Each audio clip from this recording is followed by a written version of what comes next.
आज की हमारी कहानी का नाम है द जंगल बुक। एक बार एक जंगल था। उस जंगल में एक काला तेंदुआ रहता था। उसका नाम बगीरा था। एक दिन वो नदी के किनारे घूम रहा था कि उसको एक तेज आवाज सुनाई दी। देखने गया तो वहां टूटी हुई नाव में एक टोकरी में एक छोटा सा बच्चा बहुत शोर मचा रहा था। बगीरा को उस प्यारे से बच्चे पर दया आ गई। यह बच्चा जंगल में अकेला नहीं रह पाएगा, इसको माँ चाहिए। यह सोचकर वो उसको एक भेड़िया परिवार के पास ले गया। भेड़िया माँ और उसके छोटे छोटे बच्चे उसे देखकर बहुत खुश हुए। भेड़िया पापा पहले तो उस बच्चे को अपनी गुफा में नहीं रहने देना चाहते थे, मगर सबको इतना खेलते और हंसते देखा तो उन्होंने उस छोटे से बच्चे को अपने परिवार का एक हिस्सा बना लिया। वो इंसान का बच्चा भेड़िया परिवार के साथ बड़ा होने लगा। उसको सब प्यार से मोगली बुलाते थे। उनके जैसे ही वो भागता, कान खुजाता और लोटपोट मचाता था। देखते ही देखते 10 साल बीत गए। एक दिन जानवरों को पता चला कि शेर खान वापस आ गया है। शेर खान एक खतरनाक बाघ था। उसको इंसान अच्छे नहीं लगते थे। मोगली की जान अब खतरे में थी। परेशानी का हल निकालने के लिए सारे भेड़िए मिले। बगीरा भी वहां था।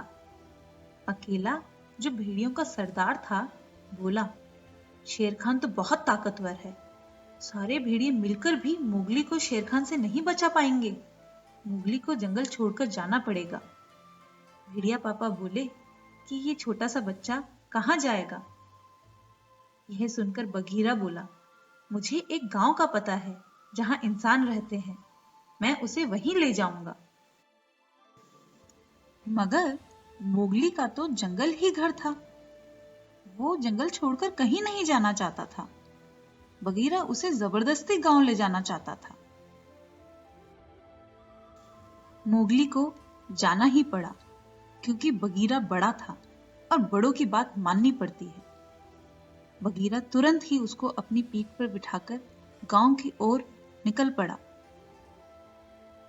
रात हुई तो वो एक बड़े से पेड़ की बड़ी सी टहनी पर सो गए। किसी को पता ही नहीं था कि उस पेड़ पर एक बड़ा सा अजगर रहता है। रात हुई तो उसने मोगली को सम्मोहित किया और अपनी पूंछ में बांध लिया। वो मोगली को खाने ही वाला था कि बगीरा जाग गया। उसने अजगर को इतनी जोर से मारा कि वो पेड़ से गिरकर भाग गया। बगीरा ने मोगली को समझाया, देखो तो जंगल तुम्हारे लिए कितना खतरनाक है, तुम्हें गांव में ही रहना चाहिए। मगर मोगली को जंगल छोड़कर नहीं जाना था। वो बगीरा के सोते ही उसके पास से भाग गया। चलते चलते उसे किसी के गाने की आवाज आई, डूबी डूबी डू, डूबी डूबी डी। फिर उसको एक मस्त सा भालू नाचता हुआ दिखा। उसका नाम बलू था। बलू ने जब एक छोटे से बच्चे को अकेला देखा तो वो बोला, छोटे बच्चे, तुम यहाँ अकेले क्या कर रहे हो? मोगली रोते हुए बोला, मुझे जंगल में रहना है, मुझे एक भालू बना दो। बलू बोला, ठीक है। उसने मोगली को भालुओं की तरह नाचना सिखाया, गुर्राना सिखाया और लड़ाई करना सिखाया। मोगली को भालू बनकर बहुत मजा आ रहा था।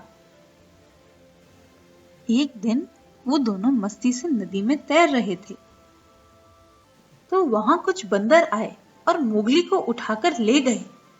बल्लू उनको रोक नहीं पाया। बंदर उसे अपने राजा लुई के पास ले गए।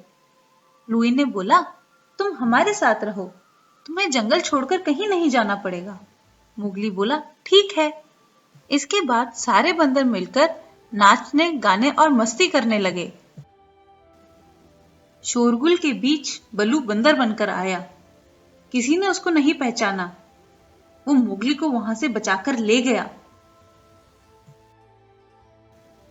फिर बल्लू ने भी मोगली को समझाया, जंगल तुम्हारे लिए खतरनाक है। मोगली बहुत दुखी हुआ और वहां से चला गया। अचानक से मोगली का सामना शेर खान से हो गया। वो अकेला था। शेर खान बोला, बच्चे, अब मैं तुम्हें नहीं छोड़ूंगा। मोगली बिना डरे बोला कि मुझे तुमसे डर नहीं लगता। दोनों लड़ना शुरू करने ही वाले थे कि एक पेड़ पर बिजली गिरी और उस पर आग लग गई। शेर खान डर से गुर्राया। उसे डरा हुआ देख मोगली ने फट से एक जलती हुई टहनी उठा ली।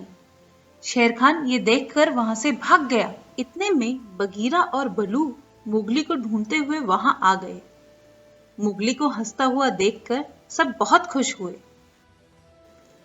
सब एक सुंदर सी जगह देखकर वहां मस्ती करके थक कर सो गए। सुबह उनकी नींद किसी के गाने की आवाज से खुली। मोगली ने देखा तो एक प्यारी सी लड़की गाना गाते गाते नदी से पानी भर रही थी। वो उसकी मदद करने के लिए उसके पास गया और फिर उसके पीछे पीछे गांव की तरफ चल पड़ा। बगीरा और बलू भी खुशी खुशी जंगल वापस लौट गए। उनके दोस्त मोगली को अब शेर खान से डरने की जरूरत नहीं थी। वो एक सुरक्षित जगह पहुंच गया था।